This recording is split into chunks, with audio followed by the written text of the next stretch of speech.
welcome Michelle Feferman to this kind of bonus emergency, timely episode that we are making sure we get to our listeners around DEI and psychological safety in these tumultuous times. So welcome to the show. Thank you so much for having me. I'm thrilled to be here.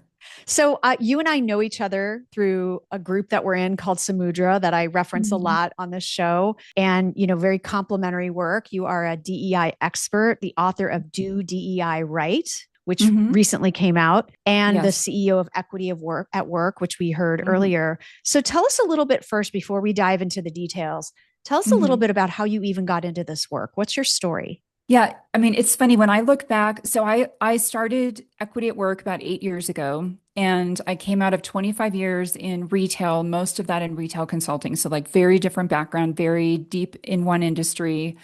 Um, and if I when I look back on my career, I went in very wide-eyed and assuming that, once you got into the business world, everything would be equal and fair. And if you just worked really hard, you could prove your worth and you would get promoted and all the things. Yep. And as so many women experienced, that, did not exactly happen, or it happened until a certain point in my career and then very much stopped happening. Mm-hmm. And for me, I hit my ceiling between going from manager to partner right when I had just had my first baby. Mm-hmm. And I was up for partner, but got delayed because I'd had maternity leave, I, took some time off. And so then Mm-hmm. they didn't really know what to do with me because didn't then have 3 years of consistent metrics or whatever, even though my performance had been great. Uh-huh. It made me so angry. And not just personally, but because I saw we were losing so many wonderful women because of that. Right. So I was determined to then get over the hump before I had my second child, or I knew I would have to go. Like I just didn't have the patience to Mm-hmm. start over, that much later on. But once I made it over to partner and then later became a senior partner, I became determined to completely retool the system that we had in place. I just felt like it was a disservice to our employees, a disservice to our clients. It didn't reflect our brand and the values that we said that we really, wanted to live up to. Mm-hmm. And so I helped start one of the first women's networks. Gosh, it's almost 20 years ago now. It was before, before Zoom and all those things. So we had little Mm-hmm. groups across all the offices, and everyone was kind of nervous because there were never more than a handful of us in any one office. And the men Mm-hmm. would make a lot of fun of us and, make jokes about, oh, there's so much estrogen in that room and things like God. that. And, but finally we got really serious about, what is it we're really trying to push for? And it was really retention of more women and Mm-hmm. promotion of more women. Mm-hmm. And I will never forget presenting to our senior leadership team, which I was part of, but I was the only woman on that team. Mm-hmm.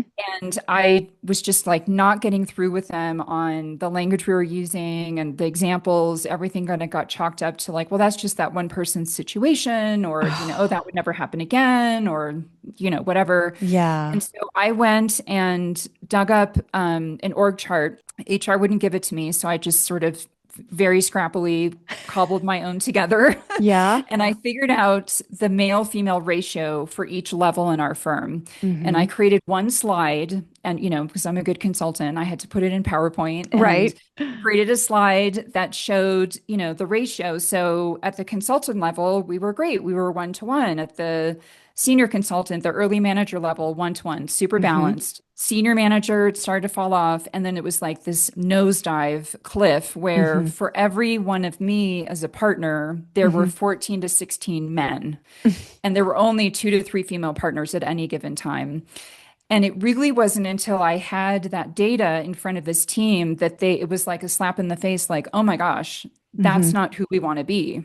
Right. But they just couldn't see it otherwise. It was like too personal, or, there's always a story, something. Mm-hmm. And I just saw the power of what that information did presented that way as data, like something you just can't argue with. Mm-hmm. And I ended up then using that other places that I worked where I would sort of naturally get involved in helping more women or people of color or, any sort of underrepresented community try to Mm-hmm. advance. And ultimately, I ended up getting just burned out on retail. I mean, it was a wonderful experience, but at the end of the day, we were helping companies sell more pants more profitably. And Yeah.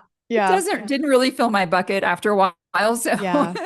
I decided to take the leap and start a consulting business focused Mhm. on DEI and really focus on data analytics, built out a whole analytics toolkit to help people do what I did, but even in a much more robust way. Mhm. But just help organizations understand this is part of a business strategy. It's a core part of Mhm. running a really well-run organization is that Mhm. you set everyone up for success that you bring in. I mean, that's Mhm. what all of us should want from our employees, that we Right. can help them get to their full potential, be as productive as possible.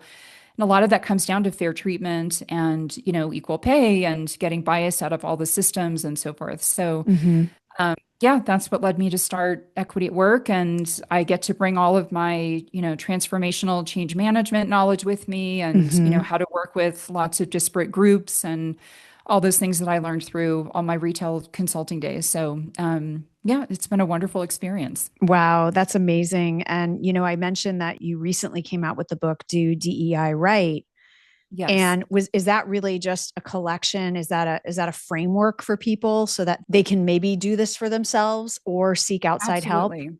Yeah, absolutely. So when I started the business, I really had a mission to make my knowledge and my team's knowledge as accessible to people as possible. So whether Mhm. that be, if you're a giant organization with tons of budget, we're thrilled to come in and do a large project with you. Mhm. If you're smaller and you need a phone a friend, we can be a phone a friend, kind of an Yeah. on-call, DEI expert if you're having a crisis. Right. But there's still a lot of people where their organization is under-resourced or they just, they're all part-time kind of volunteers who have a Mhm. passion for this, but don't have a ton of, Mhm.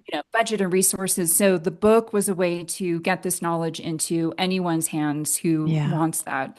And the book is built around a DEI maturity model that I built that helps because what I find is a lot of people say, "Oh, you've got to have ERGs and you need, better benefits and you need these policies, whatever," but nobody explains how to go do that or Right. what order do you go in or where are the dependencies, where are you going to get pushback, how do you deal with that? So Mhm. I wrote it in a way that would make it super accessible, really practical, easy for anyone to implement, and it's Mhm. built around this maturity model that shows not just what do you do when you're kind of setting the foundation and then you're operationalizing it and then you're kind of like in, best practice land, but Mhm. also what are all the cultural dependencies that you've got to have in place for Right. any of this to work, but especially to move from kind of one step in the maturity model to the next and to the next. Right. So that's where things like empathy that you talk about is really important. Being an Mhm. inclusive leader, Mhm. psychological safety, transparency, lots of kind of core great cultural things that need to be in place that, Yeah. we had so many clients who are like, I don't, what is culture, our culture and DI different? Do they go together? And it's like, Yeah. there's a lot of, yes to both questions, Right. so we wanted Right. to make sure we help people understand where those two things connect and where to kind of invest their time. Right. And we're going to dig into psychological safety in a minute Hmm. here. I've done a lot of episodes on the show where we're talking about the business case for empathy, Hmm. for inclusion, for DEI. From your Hmm. perspective, tell us a little bit about the results that you have seen with your clients who believe in this, who invest in it, who commit to it. How Yeah. does it impact? What are the business implications? Yeah, I mean, this is one of my favorite parts of this work is that you can actually find ways to put an ROI on the work if you're really intentional about it. And I think when you can do that, then it's really hard for any leader to argue that you shouldn't continue to do the work. So Right. we always lead with that. And to me, the benefits are on one side from a kind of growth and opportunity perspective. When you have, it's not just the diversity, it's really making sure that, and whatever the diversity looks like, I know most people think about, oh, it's race, it's gender, it's sexual orientation. There's really so much more to that. Totally. It's diversity of experience, of Mm-hmm. economic background, education, or do you have a disability? Is it visible or invisible? Do you have a veteran in your family? Are you a veteran? I mean, there's so much Mm-hmm. that goes into that. But anything that brings in a better way to add creative thinking, to break up groupthink, to look at risk creatively, to look at opportunity more creatively, to represent, your consumer base or your client base, any of Mm-hmm. that, that all drives, revenue growth, innovation, margin growth. Yeah. And I will say, long before all the business studies came out about that, we proved that with this women's group and the initiatives that we did all these years ago at my old Hmm. firm, where after investing in changing the systems and getting, not only did we get more women promoted and retained, it ended up opening opportunities for really anyone who wasn't kind of the traditional mold of the past. Hmm. And through that, we had the highest margin in the history of our firm. We started selling more strategic projects. Our clients stayed with us longer term. And a Hmm. lot of that was because we were bringing much more diverse solutions to the table for our Hmm. clients. And our Hmm. clients who maybe had invested in more of that, because retail is actually pretty decent at that, Hmm.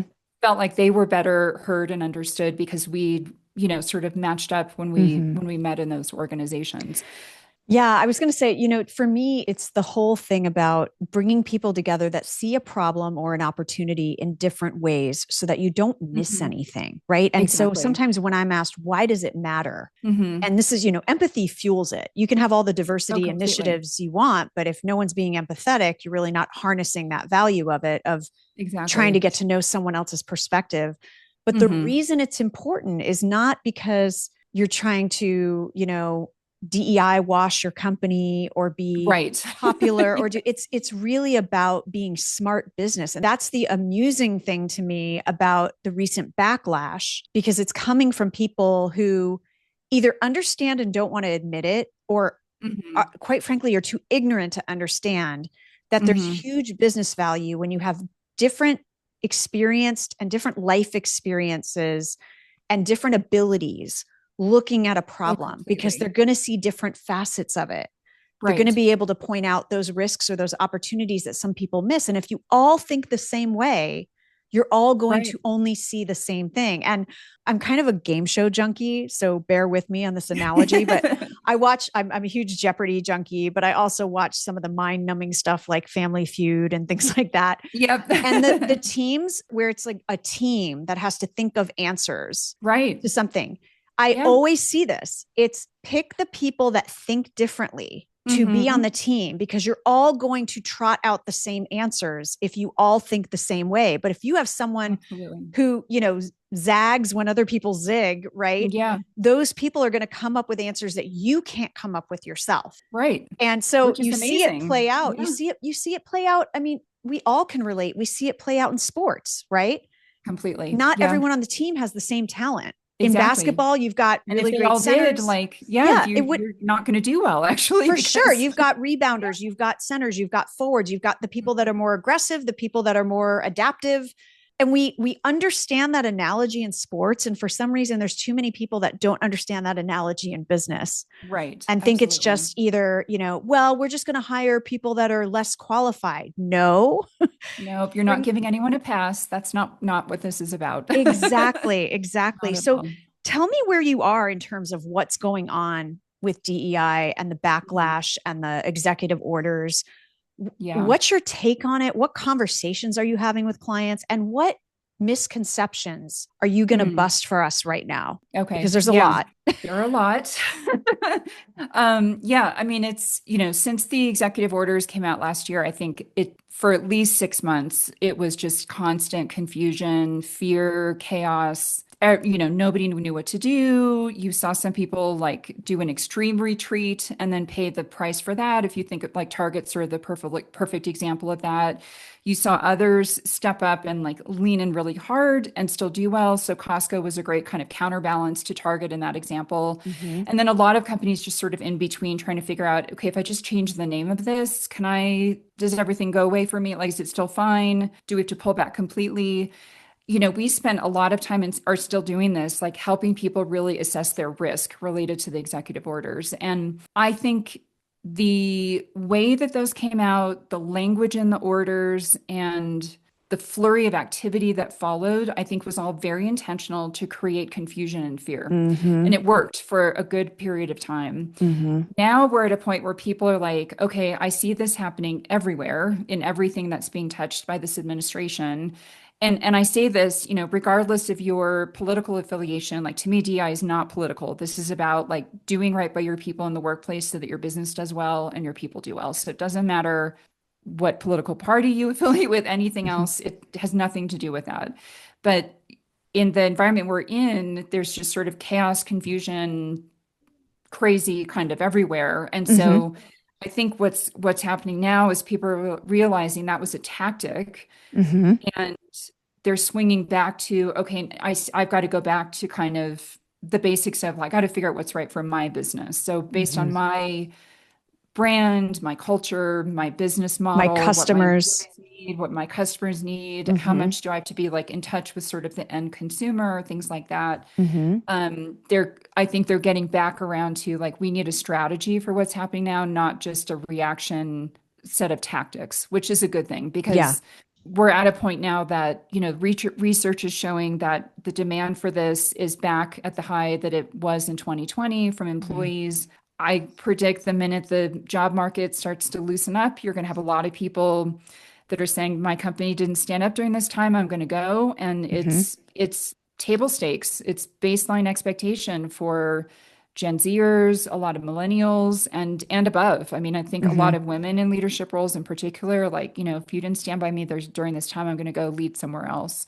Right. Um, so it'll be interesting to see what happens, but I do think we're having a swing back to like, let's recalibrate for where we need to go, from here on after kind Mm-hmm. of surviving the fear. Right. I will say the companies that are and we work in nonprofit as well. And so a lot of those folks just have been, you know, Mm. Well, their destroyed by funding what's hangs been in the happening. I balance. mean, Yeah, yeah, exactly. if you're dependent on federal money, it's a very different story. And if 1% of your business is federal money versus 20%, it's a very different equation. So if Mm-hmm. you're, 20 or more percent of your business comes from federal money, like you have to keep the lights on. You need to keep people employed. Like you're going to have to pull back on some things more than Right. companies where they either don't have that or it's a very, very small, part of Right. the equation for them. Right. Well, and the conversations that I have with some of those folks is many of them, obviously, they're in that space. So they think it's ridiculous. Yeah. And they're sort of just keeping their heads down until the storm passes. That's what Yeah. they're hoping is how do I Yeah. still continue to commit to this work and Hmm. benefit my organization and our Yes. stakeholders and our shareholders Yes. through this strategy, but Hmm. stay out of sight Yeah. and not, Just, yeah, and not hiding, don't but you're scream right. it from the right. Don't, Yeah, you don't have to go scream it from the rooftops, but right.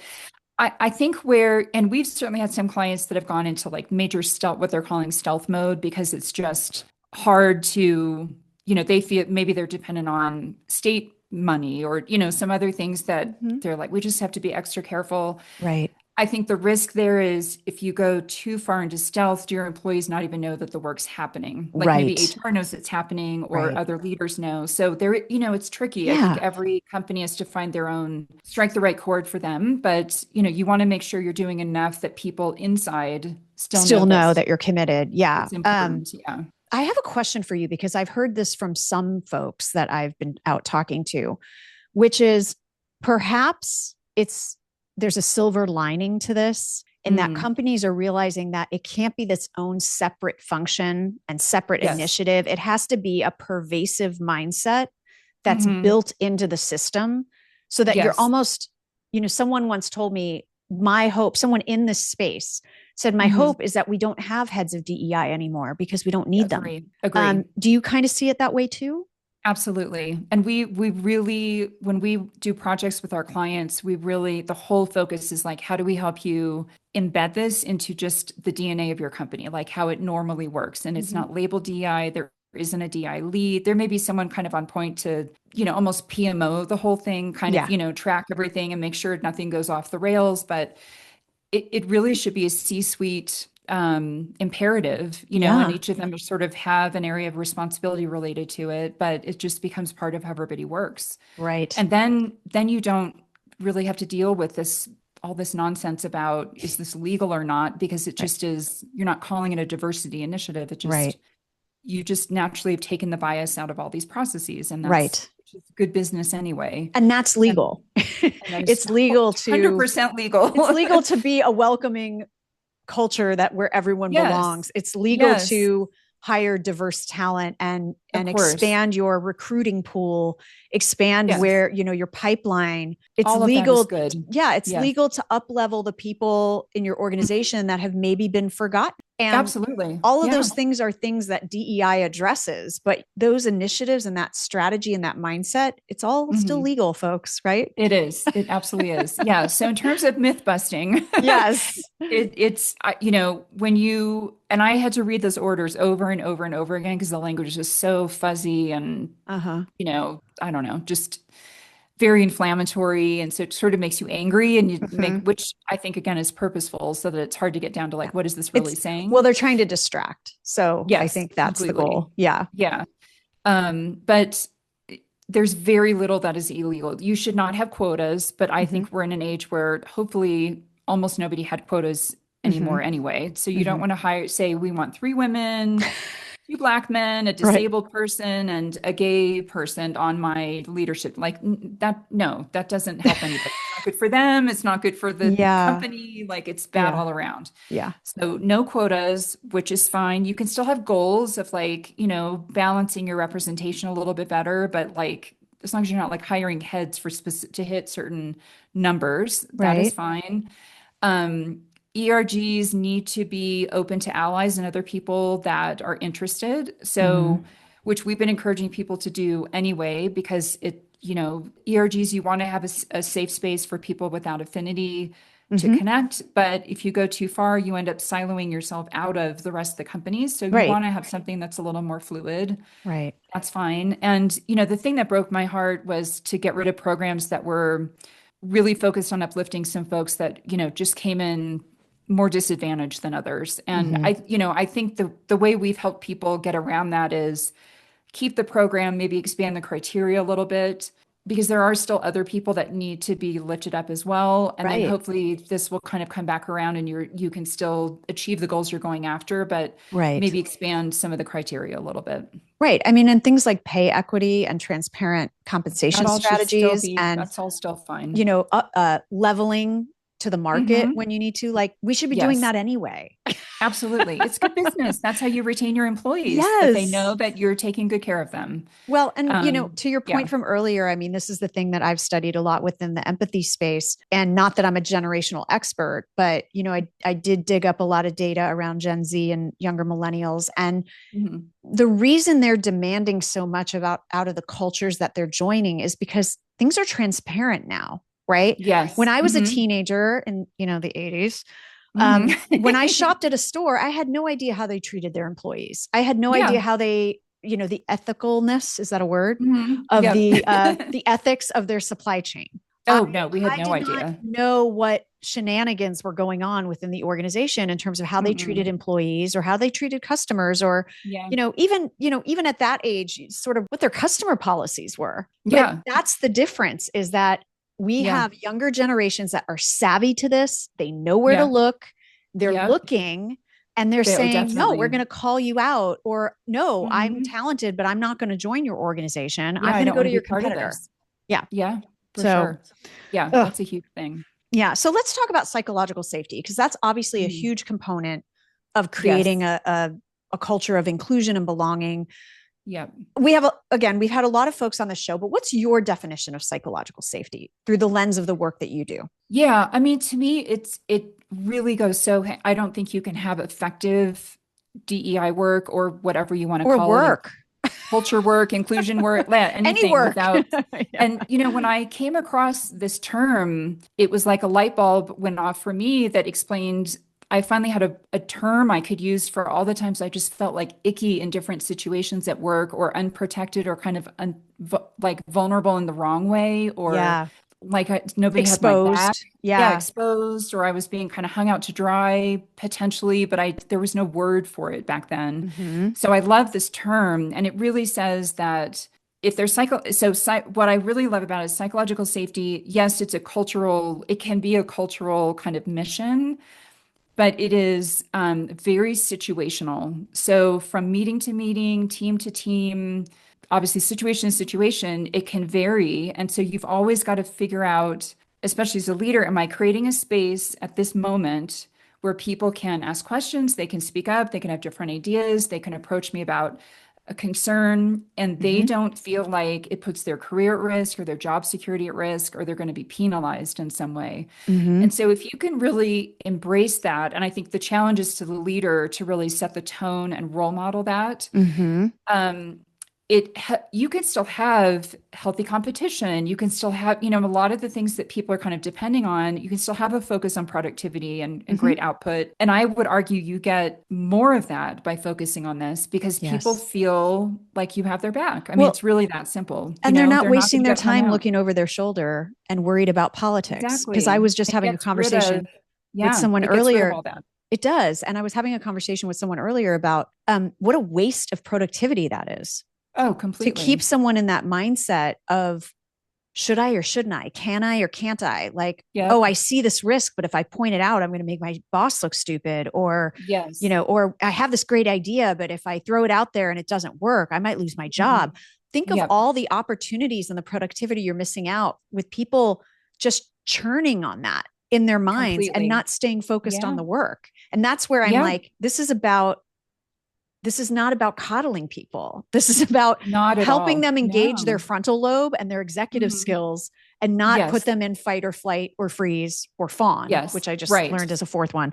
Yes. Um, so yeah, Yeah, it just absolutely. makes sense, right? So Hmm. in that vein of Completely. psychological safety, the reason I wanted to talk to you sooner rather than later Hmm. is you published a fantastic article on LinkedIn that we will link to in the show notes around how to create psychological safety at work amidst, in Yeah. specifics, the ICE raids that are going on in the United States. Now, we could Yeah. probably insert any other sort of fear based crisis in here, but you Yes. had some great operational and very Hmm. practical points to make in this article, and Hmm. that's why I thought it was wonderful, because as we spoke before we started recording, so Hmm. much of the advice out there is just help your people feel safe, check in with them, Yeah, but it's make sure like, they know but you're oh, available. right.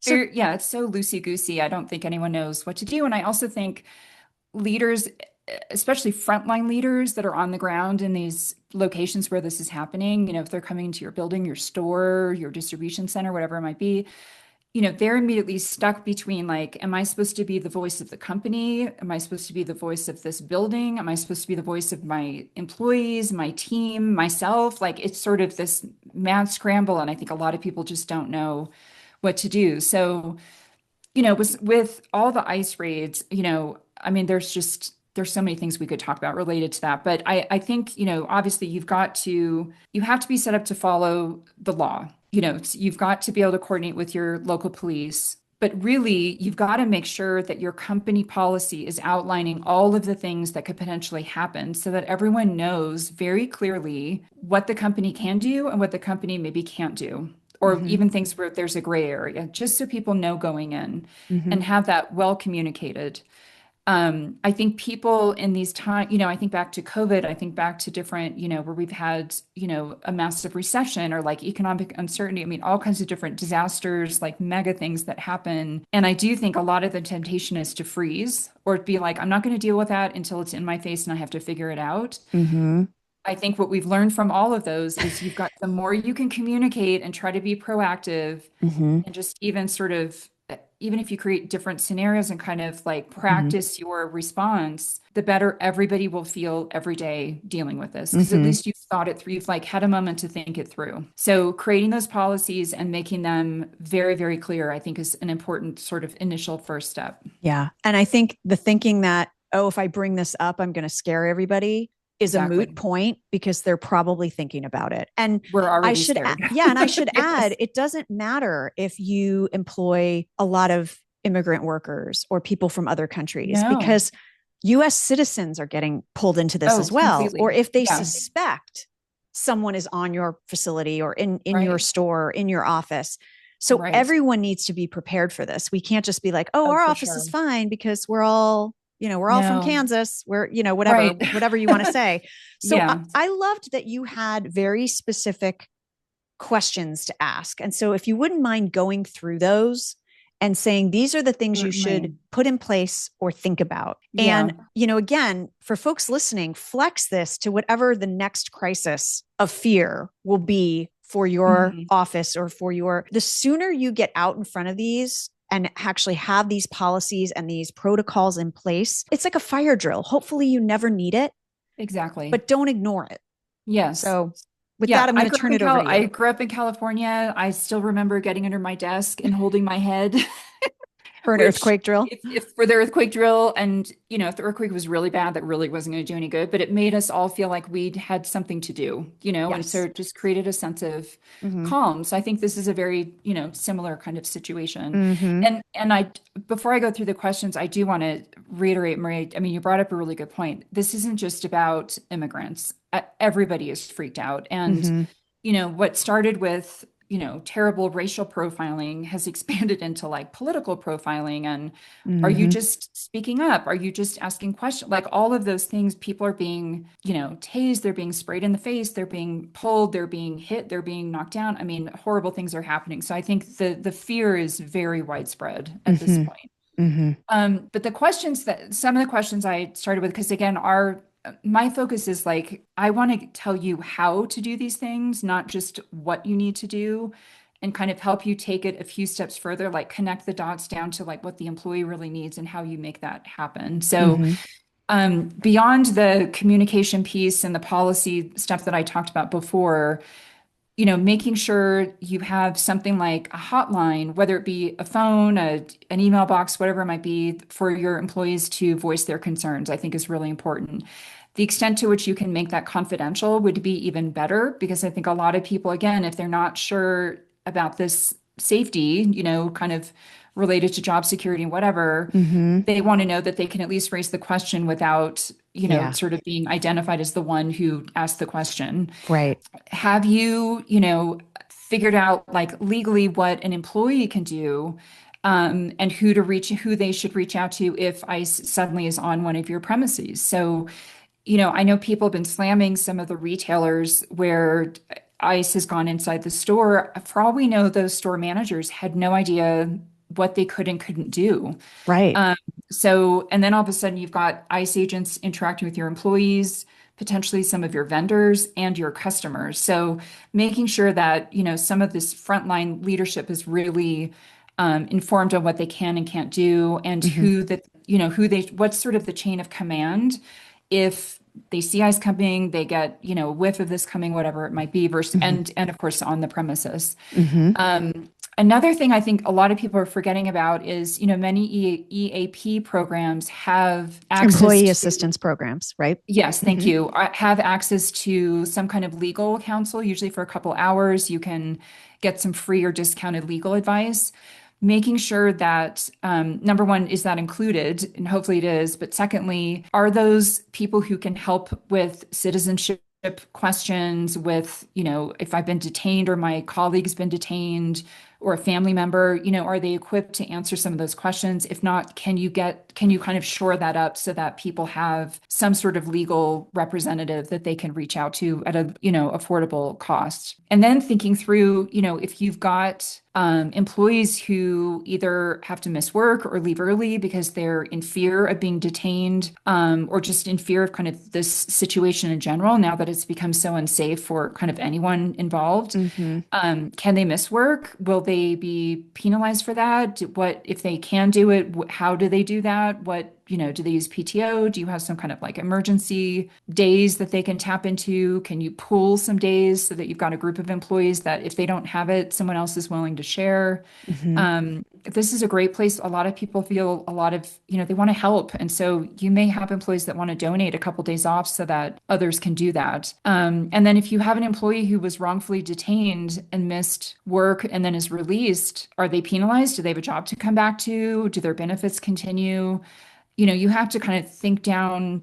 This is where empathy and compassion and like, really sort of putting yourself in someone else's shoes, it really pays off of Mm-hmm. like, pretend this happened to me. What are all the questions that I would have? Exactly. And try to anticipate that and more, and create, a frequently asked questions document with answers that's available to everyone. This is an area to totally over communicate in. Mm-hmm. So if you have a physical location, putting up, information physically around the building is great. having on a portal, having emails go out, I mean, all just have it come from multiple sources, Mm-hmm. but also that someone can get to the information without having to ask someone or log into something. I think this is a case again where people just want their privacy. So, helping them think through that, I think is really, really Mm-hmm. important.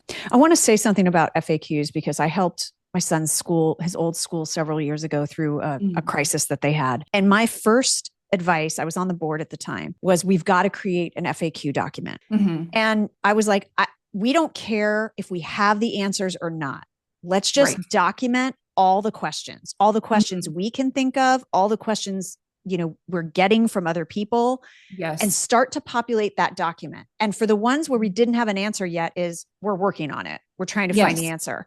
But Yeah. being able to sort of brain dump that, Oh, it's all of huge. those different questions and just get Hmm. them out there, even if on the FAQ it says, we're not sure yet, but we're working on it, Hmm. alleviates some stress for your employees that it's at least on your radar, Yeah. right? So And they don't be know that afraid to you're put the thinking question about it. there just because you don't have an answer Yeah. for it yet. Absolutely. And make sure you give a couple points of contact if people want to follow up or they need more information. Mm-hmm. Having a, generic suggestion box or email, like an email Mm-hmm. box where people can send questions Mm-hmm. confidentially is Right. also great. But yeah, and that whole we're working on it and give a date and time Right. when you'll get back to people and then really Right. do it, Right. and again, communicate. We're continuing to update this, once Yeah. a week or every day or whatever the, Right. cadence is. Because That helps what a it lot also too. does for people is if you disseminate that and there's questions on there that you're not sure of, maybe there's someone in your organization that does. And Yes. part of the call to action is if you have knowledge of any Yeah. of this, please come to us and let us know, and Yeah. we'll populate it into the Yeah. FAQ for other people. Yeah. And this isn't as scary as this time is, and scary isn't even the word that captures all the feelings, but Mm-hmm. Mm-hmm. just to run with that for a second, people want to help Mm-hmm. and they want to come together and support each other and be part of the solution. I mean, it's been really amazing to see how communities have rallied. People that you would never have expected to be at a protest are coming out. Just even everyday small acts of kindness are huge right now. And so Right. giving a way for your employees to participate in some of this brainstorming and providing solutions Mm-hmm. would be amazing. I mean, that also is part of psychological safety, that they get Mm-hmm. to contribute to the solution, that they're Right. just as valued as an hourly worker or a low-level manager, whatever it might be, as some of the leaders in charge. That also takes the pressure off the leaders to have to figure everything out by themselves because none of us can anticipate everything that someone's going to wonder about right now. It's just would be impossible. So, what's your take on a leader hearing all this, a C suite, a VP, and going, this is a lot. How am I supposed to get work done? It is a lot. But I mean, unless you're in a tiny business, which even, I'm in a small business and we still find ways to leverage all kinds of people and resources. People want to help here. And so tap your network, whether it be an internal network and divvy it up across your team, Mm-hmm. create a task force. I mean, this is something people are very passionate about. They want to provide solutions. I think you've got to really tap into the boots on the ground people that are, whether it be, I mean, everyone has different business models, but you're going to have different perspectives. If you talk to someone who's in kind of back office operations compared to someone who's running a distribution center. So you've got to really tap into a lot of different voices and perspectives Mm-hmm. on this one, to make sure you're thinking through, Mm-hmm. but I think this is one that is much less about let's get to perfect to let's get the communication going, Right. make sure people are feeling safe, not just physically safe, but psychologically safe. Right. And you And can iterate on it as things continue to evolve. You probably have a in-house counsel. If not, you've got a, external employment attorney that can give you great advice from a legal policy perspective. But then a lot of it's really down to figure out like what our people really need right now and how can we help them feel safe and cared mm-hmm. for. and you are doing all this while you're still getting work done, whatever your Yes, business is. absolutely. But Yeah. I think it goes a long way to let your employees see that you're at least working on it. And it Oh, gives it's them a little huge. bit like, okay, I know I've gotten my briefing. I know this is Yeah. happening. Maybe I can take a few hours to kind of focus on what I need to be Yeah. doing from a work perspective. And it alleviates that whole, do they see me? Do they Yes. know I'm here? Are they Know caring about this? do they Yeah. care that I care, that I'm upset, that I didn't sleep last Yeah. night? So we're Right. not saying, everyone gets a free pass to avoid work. No, and You know, I really think the more if you can take the time now to get these things in place, everybody will, maybe not everyone, the majority of the people will relax to some extent and feel like I can come to work and just focus on my work now because I know they're working on this and they've got me. exactly. Whereas if it's not happening, it's like in the back of your mind all the time, this Spinning. loop, Hmm. and you're just constantly distracted. You're wanting to keep checking the news. You want to check in with other people like nonstop. So Yeah, this will alleviate a lot of the temptation to do that. People will relax more, be much more productive at work. And absolutely. and we've seen that. And I will just very quickly share a story of one company we work with. It's a global brand, and they have distribution centers all over the U.S. and globally.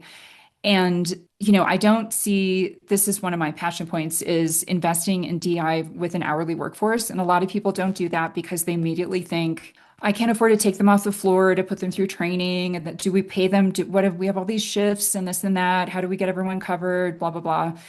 Well, this company figured it out and it did not take a lot, but we invested in DEI work with them, and a lot of it was around building psychological safety and teaching leaders to lead in a non kind of task oriented way and in more of a people motivational and care kind of way. And in those buildings, they have the retention is through the roof and the productivity is through the roof. And the productivity in the first one we did outpaced every other building in their entire network the first time that we did it.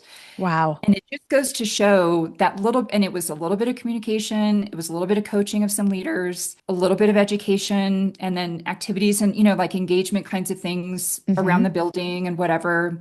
Didn't require tons of time off the floor, didn't ask people to come in off shift a whole bunch, like any of that. Hmm. But the payoff they got from that was tremendous. And so now we're helping them now with this, the ICE stuff and sort of how do we, incorporate that thinking into this.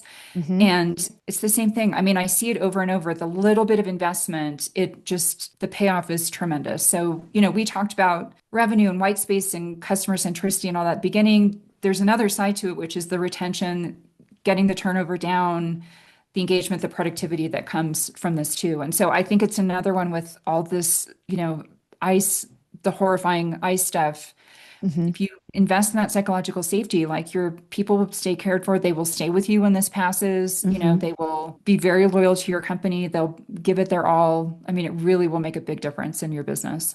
So true. So true. So I will put a link to this article that has kind of these, I would say checklist questions, but they're not really, but I'll put a link to the article in your show notes.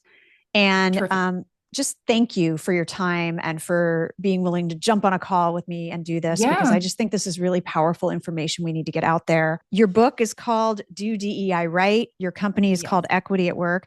And Michelle, we'll Hmm. have all your links in the show notes so people can contact you. But for anyone that's on the Okay. go right now, where's the best Yeah. place for them to find out more about this work? So our website is www.equity-at-work.com. Mm-hmm. We're also on Substack, so you can get all of our we have a podcast called Do DI Right. You can Mm-hmm. get our podcasts, blogs, articles, everything on there. I'm a pretty active poster on there, so you can find us there. If you look up Do DI Right or Michelle Feferman, you'll find us. Mm-hmm. And otherwise, reach out. I'm so happy to talk to anybody who just wants some guidance, you need some brainstorming, anything. You can go to the website. There's a contact us button. You can find me on LinkedIn. Just reach out. I'm very happy to help. So don't be Awesome. afraid to do so. Awesome. Thank you so much, Michelle, for your time and insights. Really appreciate it. And thank you, everyone, for listening to another episode of the Empathy Edge podcast. If you like what you heard, you know what to do. Please rate, review, or share it with a friend and colleague. And remember, cash flow, creativity, and compassion are not mutually exclusive. Take care and be kind.